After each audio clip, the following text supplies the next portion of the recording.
agree with you, but you certainly make your case for the legitimacy of what you're doing very well. Let's take a look at some of the things which Lewis Wolf had to say, and we'll let you comment ever so often on this, okay?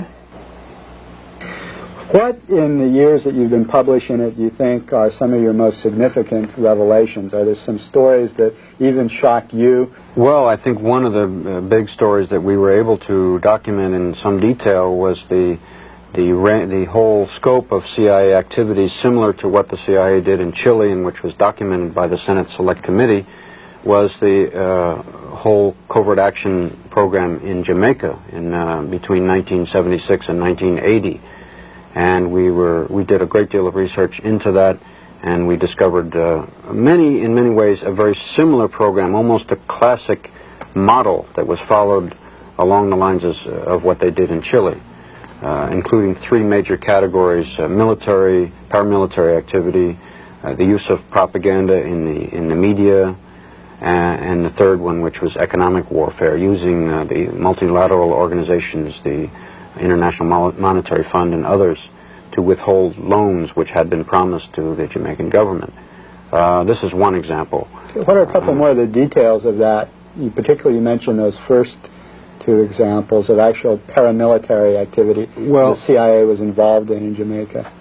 There was a fire, for example, that took place in Jamaica of an old people's home. I think 150 old and infirmed women, many of them blind, were living in this home, and as it turned out, the place burned down in the space of about 8 minutes, 7 or 8 minutes. It was discovered that the phone wires had been cut and that the exits had all been blocked. Even those who could see their way out could not get out. That the means by which the fire was set was the use of a petroleum jelly, which was unavailable in Jamaica. This was one indication, among others, that there was outside help. Why would the CIA, you might ask, why would the CIA want to murder 150 old women? It was because it was an effort, part of a very large-scale effort, to discredit the government in Jamaica, which was at the time headed by Michael Manley, the Prime Minister. There were images produced of Michael Manley in the media, in the Daily Gleaner, which was the newspaper which the United States, through the CIA, helped to support. And there is a good deal of evidence of that. There were images of Michael Manley showing a death mask. I mean, it was his face which had been somehow made to look like a death mask, although it was pretending to be a photograph of him.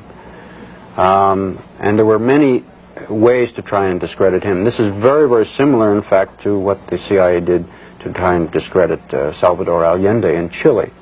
If you remember, Richard Nixon instructed the CIA in a meeting which was in 1970 in the White House, and there was a document in the Senate report which is reprinted, and he said, "Make the economy scream." Those were his words. And that's, of course, what the CIA proceeded to do in Chile, and that's what they also did in Jamaica. They also furnished a lot of munitions and assistance to the terrorist squads that were going around killing people in the cities and also in the countryside in Jamaica as well. That's correct. Well, John, you had a trip down to Jamaica, and you saw a lot of these things about Jamaica with your own eyes, right? Yes, indeed. A very moving, a very interesting trip to me to see a target country at a time in the height of a CIA operation when I was completely outside. So there's no way that I could see the problem that journalists have always had when the U.S. government was targeting on a country in a situation, trying to destabilize it, overthrow or manipulate the elections or whatever, of trying to figure out what's going on when you don't have access to all of the flow of cables and the discussions in National Security Council meetings and whatnot for the planning. I observed that from published information, the CIA station there was quite large for that size of a country. It was huge, in fact. It was bigger than any station I knew of in Africa, although Jamaica was a fairly small island with 2 million people.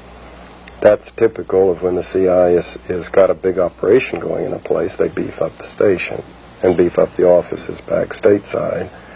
the tone and flow of articles in the Gleaner was, of course, as Lou says, definitely a chapter out of Chile or a chapter out of the Angolan operation. Every indication of a massive C.I.A. operation going to destabilize the government, to make the economy scream. And in that case, I would say that probably someone got promoted for that one, probably several people. Because Manley was run out of office. Because it worked. By a legitimate election. Without a scandal, without an assassination, without the things that have caused the C.I.A. so much grief, Manley, a champion of social democracy, of giving the people a piece of the pie, was thrown out of office, and an arch-capitalist was put in office. And again, there was minimal adverse publicity.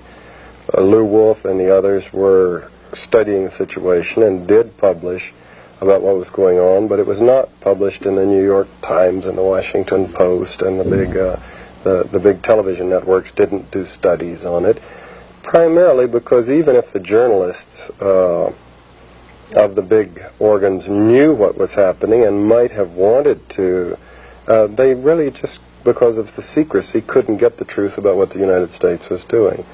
One interesting thing was that the effectiveness of the liars in our government, the duplicity. When we formed the C.I.A., we committed our leaders to having two policies, as Lou says, the rhetoric, the public statements, and the truth about what United States policy is.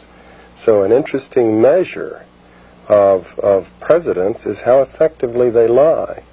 Interesting discussions that occur inside the C.I.A. is about lying. Would you lie? You're the DDO and you're going to testify to the Senate. And serious discussions. Are you going to lie? Because if you do, it's perjury and there's a chance you could go to jail. And yet, the organization expects you to lie. President Carter was one of the most effective liars I have ever watched on television and through the media. As a poker player, man, I would never go up against that man. He could look at that camera and say things that obviously he knew were completely and totally false. And I would study his expression and I could detect nothing except occasionally a little wisp of a smile that wasn't consistent with what he was saying. Like he thought it was funny. But one of his more classic... tick, actually. Yeah, well, the smile that I was referring to wasn't that. It was just a kind of like he was repressing a grin, like he thought it was funny. How he rationalized these things, I don't know. But one of his most conspicuous lies was when he sat down with Manley just a few weeks before the elections in Washington and told him face to face that the C.I.A. don't have the C.I.A. doing anything to destabilize you or your government. We have no such program going. When obviously he did. And he pulled it off to the point where even Manley was troubled. Very effective liar.